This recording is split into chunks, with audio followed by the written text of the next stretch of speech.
How's it going, everyone? Ben here from the FNAF 3 channel, and welcome back to another video. Today is going to be an extremely, what's the word? Unplausible? Is that a word? Controversial? Bullshit, basically. This video is going to be absolute bollock, right? If you come out watching this video thinking, well, that made no sense, fair enough. Okay, so I was watching a few videos. I'm just going to go straight. Actually, I'm not going to go straight into it. I want to point out, first of all, thank you for this. And this guy who actually subscribed to me, that was pretty amazing. Anyway, I was looking through a few videos of just some cool and entertaining, funny people, and I came across something that really piqued my interest, and I don't know why, because a lot of this was happening. Like, okay, let me give you some context, because I'm gonna go on for a while. I was watching this video by Dorco, cool guy, and he made a video playing Desolate Hope, which is one of Scott's old games. And obviously, hence the title, but obviously this game was made before any of the Five Nights at Freddy's games came out, or was even like years ago. And there were obviously going to be a lot of inspired aspects that went into Five Nights at Freddy's, and even some Easter eggs. If I skip ahead here, you can actually see this coffee guy who was in the FNAF world. He was in the FNAF world. He was like one of the playable characters, wasn't he? Or something like that. You know what I mean? He was in it. And there are a lot of references. If I can go through, you can already see like the general vibe of this place is very similar to Five Nights at Freddy's. The vibe. That is literally like a bear animatronic. But one thing I noticed, the quality is dreadful. What's happening there? There was one thing. There we go. There was one thing I noticed that really, I don't know. There are obviously, since this is an old game, there's gonna be a lot of parallels. But there was just one thing that really, for some reason, just didn't satisfy me. Like I couldn't just accept the fact that okay, that was inspired to that, went on to Five Nights at Freddy's, and it's this thing. If I can go ahead a little bit to around here, now. Have a look. Wait, let me get rid of this fucking text box. Just have a look at something in this image, okay? And just, I'll give you a little minute. I'll give you a little minute. All right, because I didn't notice it at first, but when I did, my jaw literally dropped lower than the Grand Canyon. That doesn't make sense.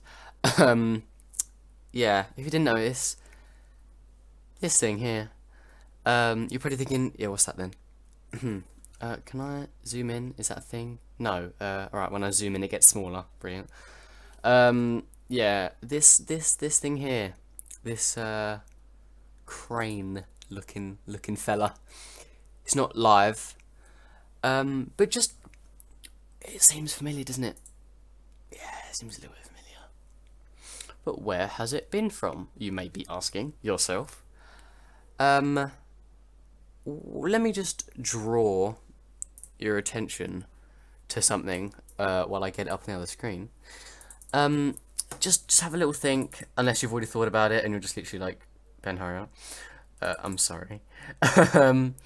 Just have a little look, think about, oh, that's really familiar, where is it from? And let me stall. Right. Let's have a look. Here we are. Bosh. Right. Take a look at this lovely girl's hand and tell me, is that literally not the same bloody thing? I'm not saying, right, the Five Nights at Freddy's universe is in some weird alternate dimension, but the shape, a bit of redness. There's the same light. Guys, right, there are a lot of things, but it just, the fact that, like, there's a little section, right, the last bit we know before FNAF Pizza Simulator, FNAF 6, the last thing we saw was the purple guy, Michael, ejecting the thing, and that was the conversation on the two sites, blah, blah, blah. We've gone through this, and then something, just random shit happens, and then it cuts to baby looking like this, right? And then she's got this thing, and do you remember in the artwork? I'll try and find it. Scott Cawthon. I think it was in the Freddy files. I believe it was in the Freddy files. We all called it Freak Show Baby, didn't we? Not Scrap Baby. Yeah, this was it. Alright, I'll just... Who do I want to promo? I'll promo Raz, because he's a pretty cool fella. Right. Jesus Christ, where is it? Oh, that's not even it. Wow. Oh well, he's promo anyway. Right, in the Freddy files, there was a teased image, and that was of Baby. In a weird way. We didn't know what... We had no context to this whatsoever. We just knew that someone drew this because... Yeah.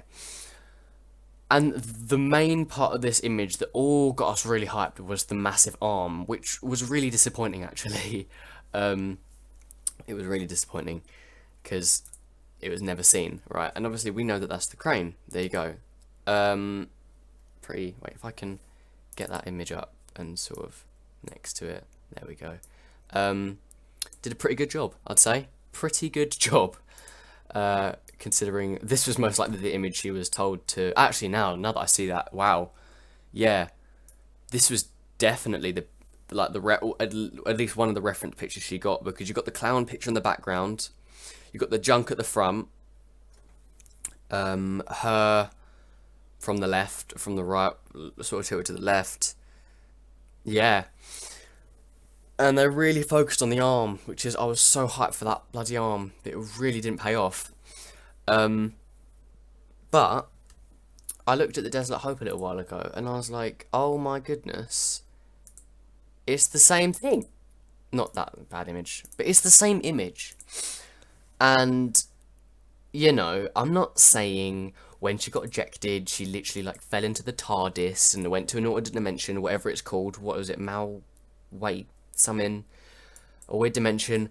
Met this guy, he was pretty cool. He was like, oh, take this arm. And she was like, yeah, cheers, snap it right on there. But I'm just saying, there are some cool little parallels that I'd like to point out.